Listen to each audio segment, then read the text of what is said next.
मौसम की वेव्स हुई थी दो दो, फिलहाल कोई बता दे मुझे। पी वेव्स, एस वेव और एल वेव। तो डिफरेंस क्या क्या होता है कासिम, जरा बताओ।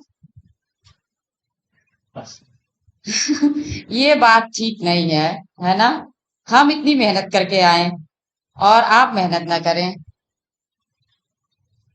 अगर आप मेहनत नहीं करेंगे तो मेरा एग्जाम निकल जाएगा।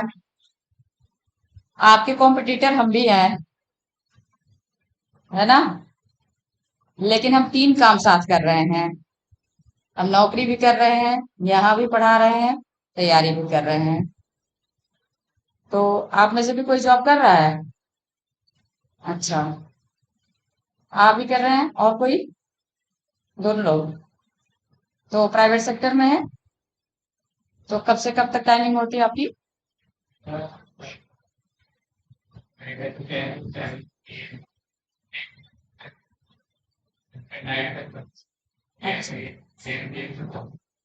अच्छा, ठीक है। देखिए, जो जॉब करते हैं उनके लिए बहुत ज्यादा प्रॉब्लम हो जाती है। आज आप समझ लो कि मैं 4 बजे की उठी हूँ सुबह, और एक बार भी मतलब थोड़ा सा रेस्ट नहीं ले पाई। तो बता दीजिए मुझे फटाफट, क्लास शुरू करें मैं। बताइए। हाँ, बताइए।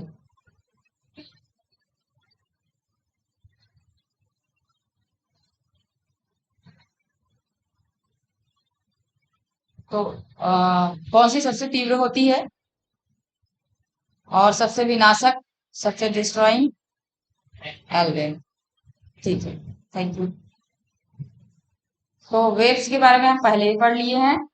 अब एक और बचा था ना आपका, जो थर्ड वाली थी एल वेव, उसमें थोड़ा सा और बचा था, उसको लिख लीजिए।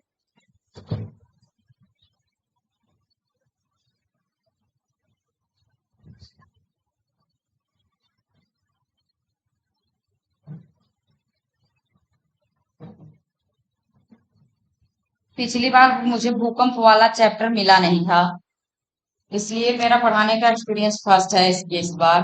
पिछली बार मुझे नहीं मिला था ना, सर पढ़ा दिए थे पहले ही। जो वो सर हैं, सीनियर सर थे, वो पढ़ा दिए थे। तो इस बार जो है मुझे खुद से अपना नोट्स बनाना पड़ रहा है और खुद से ही मेहनत करनी पड़ रही है। क्योंकि देखिए, जो मुझे आता है मैं समझ पाती हूँ। आपको कैसे समझाना है कि आपको समझ में आ जाए, ये भी बात है। अब मैं अगर हिंदी इंग्लिश में थोड़ा बहुत मिक्स करके भी अपना समझ के क्वेश्चन कर लेती हूँ, लेकिन आपको समझ में आना, आपके तरीके से समझाना, इसके लिए मुझे मेहनत करनी पड़ती है। तो आप भी मेहनत कीजिए, इसे याद कीजिए। कहाँ तक हुआ था?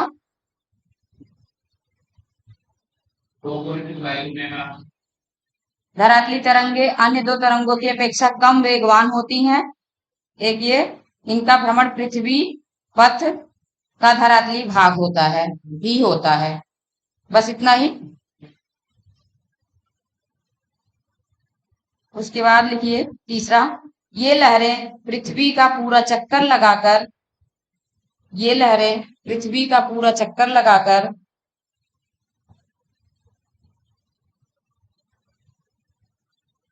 अधिकेंद्र पर पहुंचती हैं। ये लहरें पृथ्वी का पूरा चक्कर लगाकर अधिकेंद्र पर पहुंचती हैं।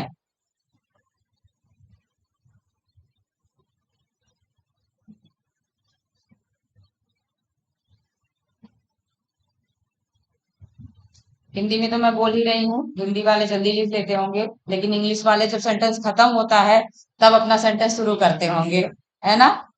तो उनको भी टाइम चाहिए, तो मैं टाइम लेके बोलूंगी आपको। हो गया सभी का?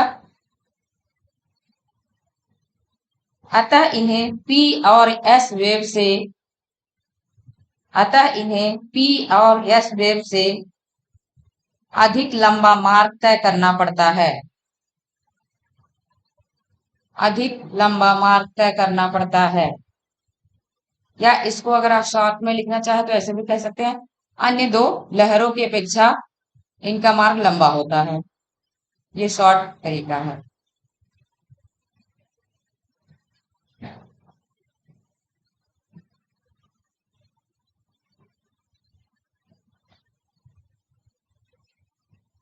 सबसे लंबा मार्ग तय करना पड़ता है। इसी कारण से धरातली तरंगे अधिकेंद्र पर इसी कारण से धरातली सरफेस वेव अधिकेंद्र पर सबसे बाद में पहुंचती हैं। अधिकेंद्र पर सबसे बाद में पहुंचती हैं।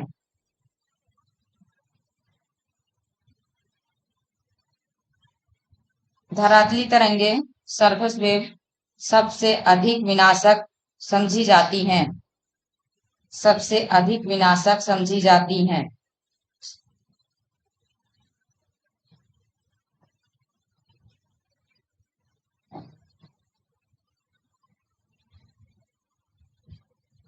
इस तरंग की दो कैटेगरी होती है।